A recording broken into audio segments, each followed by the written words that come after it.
We spend so much time thinking about how to make online shopping easy peasy. Right. And that add to cart button. Yeah. It's like the magic doorway to getting those sweet, sweet sales. For sure. But what if? Yeah. What if we've been looking at it the wrong way this whole time? Interesting you say that. Instead of like obsessing over the perfect placement for that single button. Okay. What if we went crazy and had like multiple add to cart buttons on one product page? That's a really intriguing thought. I know, right? It sounds kind of wild. At first, yeah, you think chaos.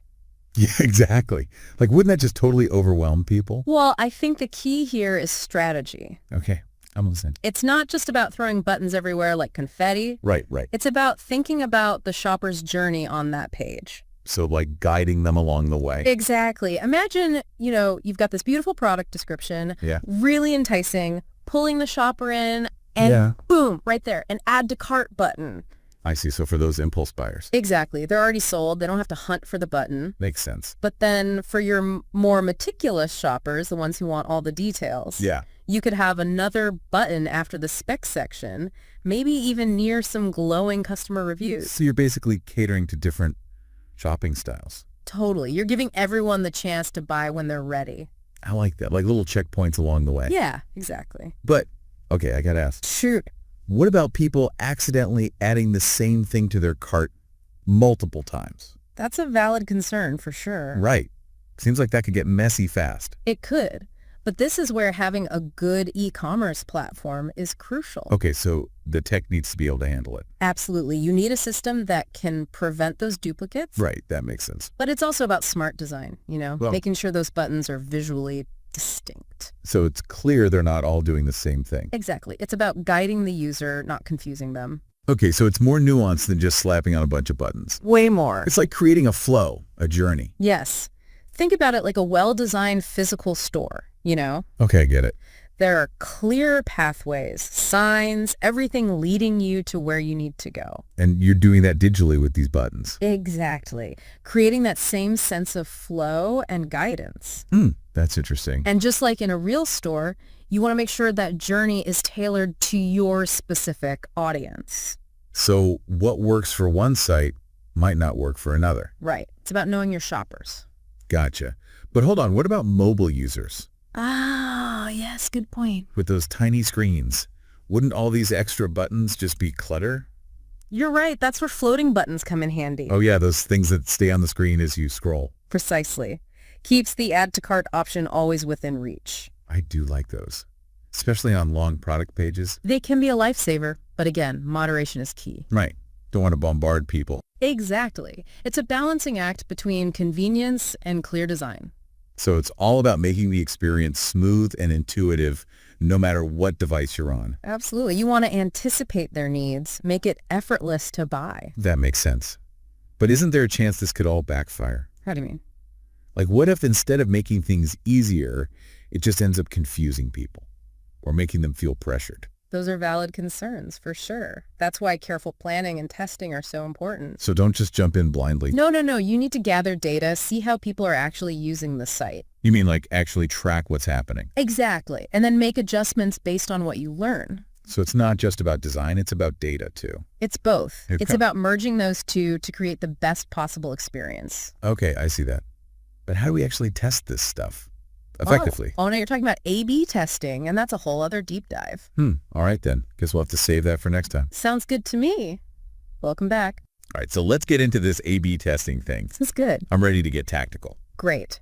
So basically, A/B testing is about comparing two versions of something Okay, to see which one performs better. got it. In this case, it'd be our product page, right? So like one version with a single add to cart button Right. and another with all our fancy multiple buttons. Exactly. Okay. And then what you do is you split your website traffic. Okay, So half the visitors see version A and half see version B. got it. And then you just watch the numbers. Oh, the numbers. Like what kind of numbers are we talking about here? Things like conversion rates, Okay. add to cart rates, Right. bounce rates. Basically anything that tells us if people are actually buying stuff. Exactly. So it's like we're scientists Kinda, yeah. testing out our hypothesis Yeah. and seeing what works best. It takes out the guesswork, No more gut feelings. data-driven decisions. I like that. Now we're not just talking about the number of buttons, though. Okay, yeah, I was thinking about that. Right, Like, yeah. could we test different placements? Absolutely. Maybe even the design of the buttons themselves. Yeah, you could even test the wording. Ooh, interesting.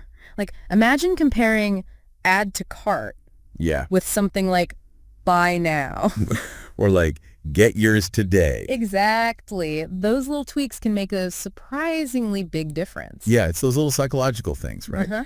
Sometimes the smallest changes have the biggest impact. It's true. And with A/B testing, we can actually see what works. We can measure it. No more guessing. Nope.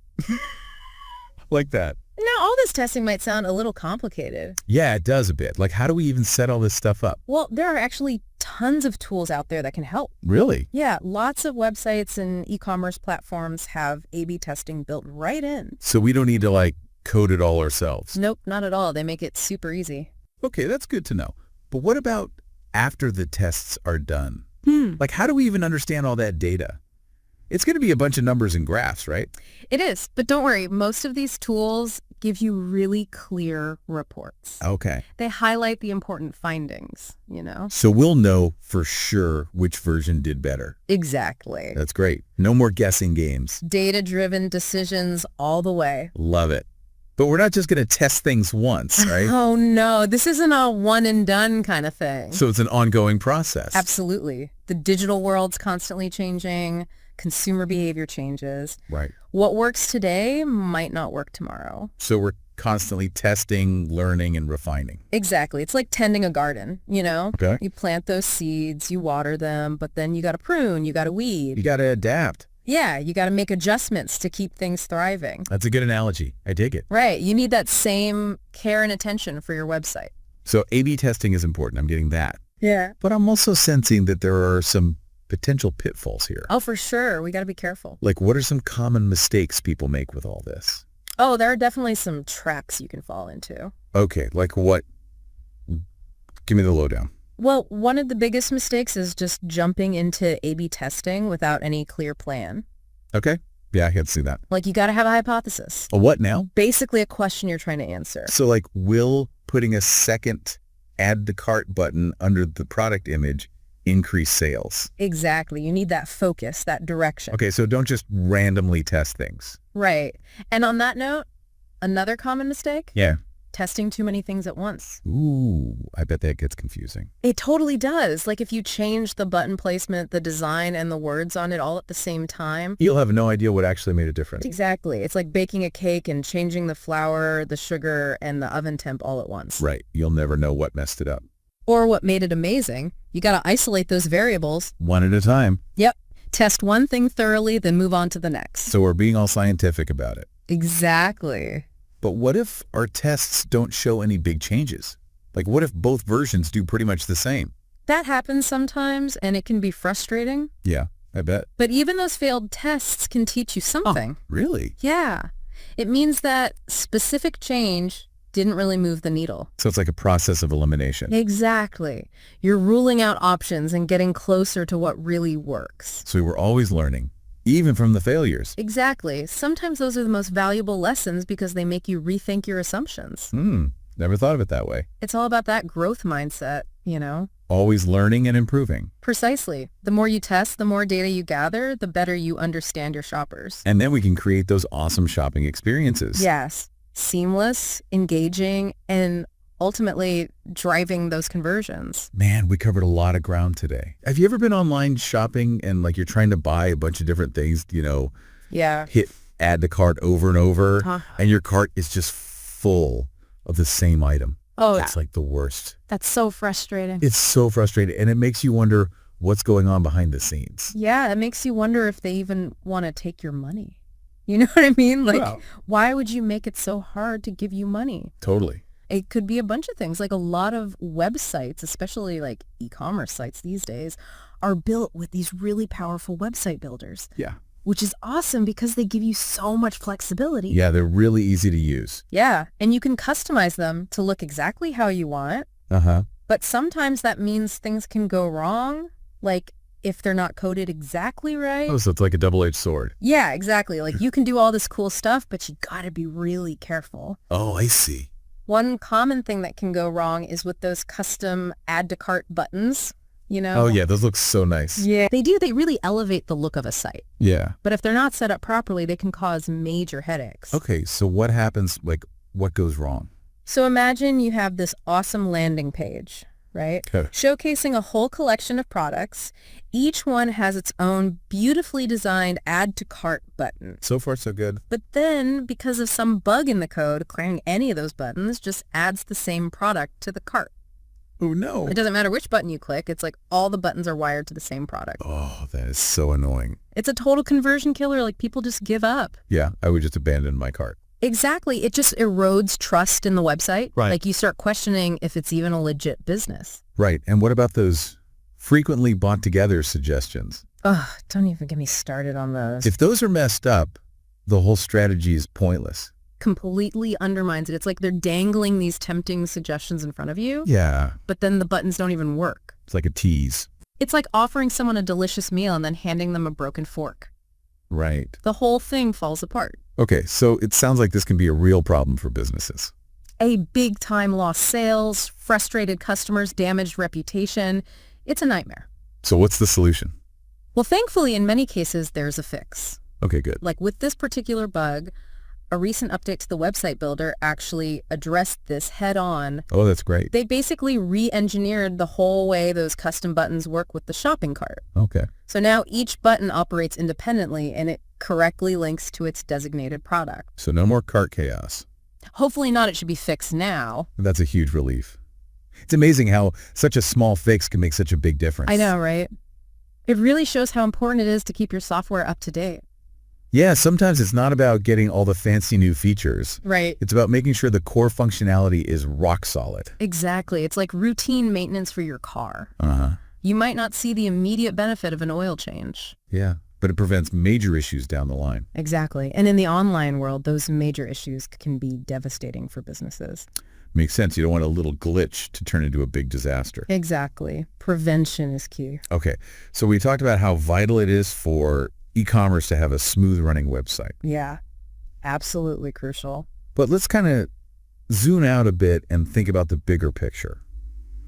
What are some other things businesses need to think about when it comes to their online presence? That's a great question. And honestly, I think it boils down to trust. Trust. Yeah, just like in the real world, trust is the foundation of any successful relationship. And that totally applies to the digital world, too. Yeah, totally makes sense. It's like when you walk into a store, if it's clean, organized, the staff is friendly, Yeah. you just instantly feel more comfortable about shopping there. Exactly. It's all about creating that same feeling of comfort and confidence online. Right. If a website looks professional, easy to navigate, functions flawlessly, visitors are way more likely to trust the brand. But what if the site is like buggy, slow, confusing? Oh, yeah. Total red flag. It's like, are you even a real business? Right. You start questioning everything, like finding a dirty spoon at a restaurant. Ooh, yeah, that's bad. Makes you wonder what else they're not taking care of. Okay, so how can businesses build that trust online? It's definitely more than just fixing bugs. Right. Transparency is huge. Being upfront about who you are, what you offer, how you operate. Yeah, no hidden fees, no surprises. Exactly. Clear and honest communication goes a long way. Oh, boy. Another thing is responsiveness, responding promptly to customer inquiries, addressing concerns. Yeah, show people you actually care. Right, make them feel valued. Oh, my gosh. I can't tell you how many times I've been turned off by a company that, ignores emails or takes forever to answer a simple question. Oh, yeah, it's the worst. It makes you feel like you don't matter. Exactly. So transparency, responsiveness. What else? Social proof can be really powerful, too. Social proof. Okay. Like showcasing positive reviews, testimonials, case studies. Oh, yeah, like word of mouth, but online. Exactly. People trust recommendations from others, even from strangers online. Yeah, it's like when you see a restaurant is packed, you figure it must be good. Exactly. It's all about building that credibility. Okay, so focusing on transparency, responsiveness, and social proof. That's how you build trust online. Yeah, and that trust leads to more sales, happier customers, and a stronger brand. Win-win for everybody. Exactly. Okay, so we talked a lot about the big picture now. Let's bring it back down to earth. What are some practical things people can do to make sure their websites are running smoothly and providing a great user experience? Well, first and foremost, keep your software updated. Oh, Those updates often have essential security patches, performance enhancements, bug fixes. it's like going to the dentist, you know? Yeah, you might not enjoy it, but it saves you from bigger problems later. And it's not just about updating your website software. It's also about your plugins and themes, Yeah, right? absolutely. They need to play nice together. Keep everything in harmony. Yep. And speaking of harmony, website speed is crucial. Oh, yeah, for sure. People are so impatient online, they expect websites to load instantly. Yeah, if it takes too long, I'm out of there. Exactly. So optimize for speed, compress images, use caching plugins, get a good hosting provider. All those little things add up. They do, especially for online stores. Every second counts. Makes sense. People want to get in, find what they need, and get out. Yep. Efficiency is key. What else? Hmm. Oh, mobile optimization is a must these days. Oh, yeah, for sure. Everyone's on their phones. Exactly. So your site needs to look good and function perfectly on a small screen. It's got to be easy to navigate, tap buttons, fill out forms. All of that. And finally, never underestimate the power of clear, concise content. Ooh, tell me about it. I used to write these walls of text.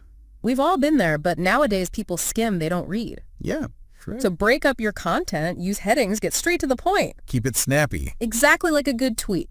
Think of your website as a conversation, not a lecture. Okay. Your website is your digital storefront. It's the first impression you make. So make it count. Okay, so we've talked about a lot of stuff today, like website functionality and design, the importance of building trust and giving users a great experience. Yeah, it's a lot to think about. It is, but before we wrap things up, I want to touch on something that's been kind of on my mind. Okay. We've been focusing a lot on like the technical side of things. Right, the nuts and bolts. Yeah, but what about the human element? You know, I only see what you mean. websites are created by people for people after all. That's so true. It's easy to get caught up in the technical stuff and forget that at the end of the day, it's about connecting with other human beings. Exactly, and I think that's where empathy comes in. Empathy. Yeah, like when you're designing website, you have to put yourself in the shoes of your visitors. Like, what are their needs? Right. What are their pain points? What are they trying to achieve? Exactly what would make their experience better. It's like writing a letter to a friend, you know? Uh-huh. You think about who they are, what they like, and what you want to tell them. Yeah, you wouldn't send like a formal business letter to your best friend. Exactly. It would be so weird. It would. And it's the same with websites. You got to tailor your approach to your audience and create an experience that connects with them on a human level. So it's not just about having a fancy website or using the latest technology. No, it's about using those things to build a genuine connection. Right, create a positive feeling. Exactly. Okay, I like that. And when you do that, you create something special, something that's more than just a website. Like what? It could be a valuable resource, a community hub, a place where people feel welcome and inspired. Oh, that's nice. I love that. And when people feel that connection, they'll not only visit your website, Yeah. they'll keep coming back, they'll tell their friends, they'll become loyal fans. It's like building a community, but online. Exactly. And those online connections can be just as powerful as real life ones. So as we wrap up today, I want to leave our listeners with this thought. Okay. Don't underestimate the power of human connection in the digital world. I love that it's so true. It's what makes the internet such an amazing place. It lets us connect with people from all over, share our stories, learn from each other. Yeah, it's incredible. It's been great talking to you today. Likewise, always a pleasure. And to our listeners, thank you for joining us on this deep dive. We'll see you next time. See ya la!